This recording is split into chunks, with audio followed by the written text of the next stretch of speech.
Nature, by Ralph Waldo Emerson. Chapter 7. Spirit. It is essential to a true theory of nature and of man that it should contain somewhat progressive uses that are exhausted, or that may be, and facts that end in the statement, cannot be all that is true of this brave lodging wherein man is harbored, and wherein all his faculties find appropriate and endless exercise. And all the uses of nature admit of being summed in one, which yields the activity of man an infinite scope. Through all its kingdoms, to the suburbs and outskirts of things, it is faithful to the cause whence it had its origin. It always speaks of spirit.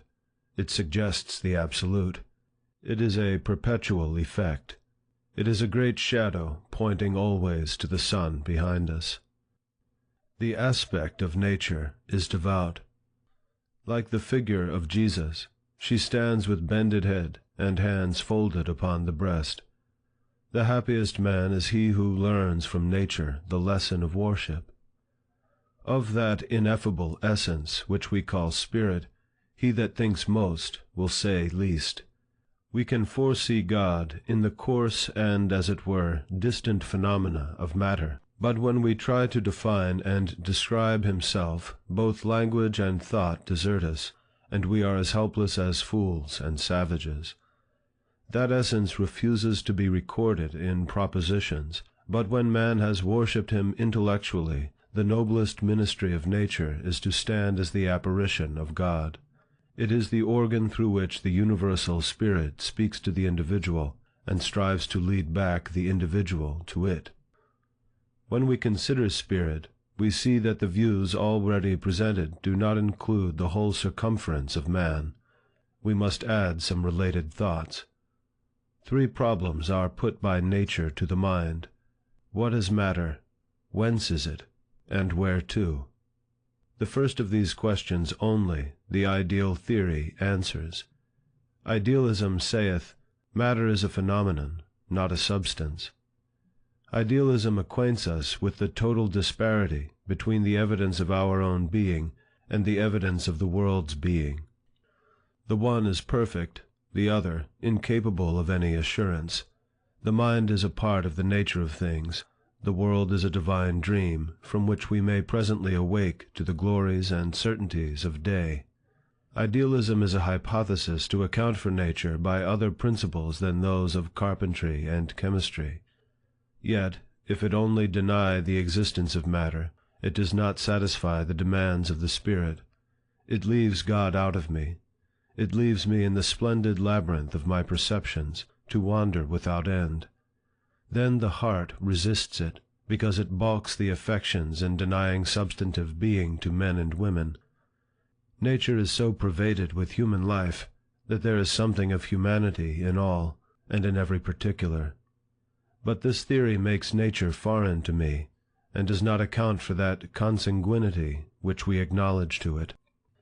Let it stand, then, in the present state of our knowledge, merely as a useful introductory hypothesis, serving to apprise us of the eternal distinction between the soul and the world. But when, following the invisible steps of thought, we come to inquire, whence is matter, and where to, many truths arise to us out of the recesses of consciousness.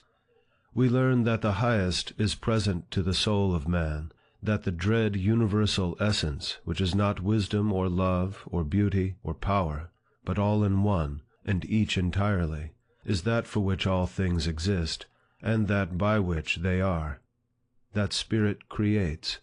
That behind nature, throughout nature, spirit is present, one, and not compound. It does not act upon us from without, that is, in space and time, but spiritually, or through ourselves.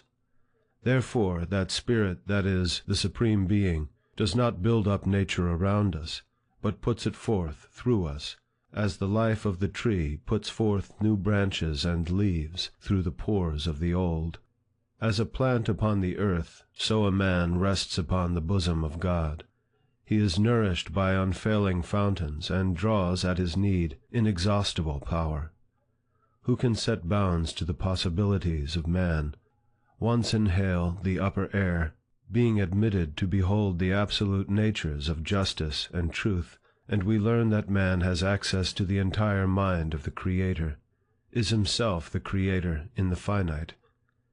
This view, which admonishes me where the sources of wisdom and power lie, and points to virtue as to the golden key which opes the palace of eternity, carries upon its face the highest certificate of truth, because it animates me to create my own world through the purification of my soul. The world proceeds from the same spirit as the body of man. It is a remoter and inferior incarnation of God, a projection of God in the unconscious.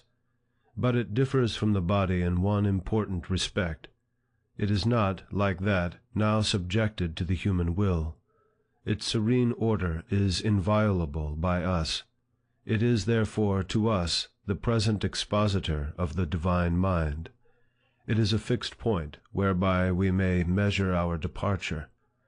As we degenerate, the contrast between us and our house is more evident. We are as much strangers in nature as we are aliens from God. We do not understand the notes of birds. The fox and the deer run away from us. The bear and tiger rend us. We do not know the uses of more than a few plants, as corn and the apple, the potato and the vine. Is not the landscape, every glimpse of which hath a grandeur, a face of him? Yet this may show us what discord is between man and nature, for you cannot freely admire a noble landscape if laborers are digging in the field hard by. The poet finds something ridiculous in his delight until he is out of sight of men. End of chapter 7.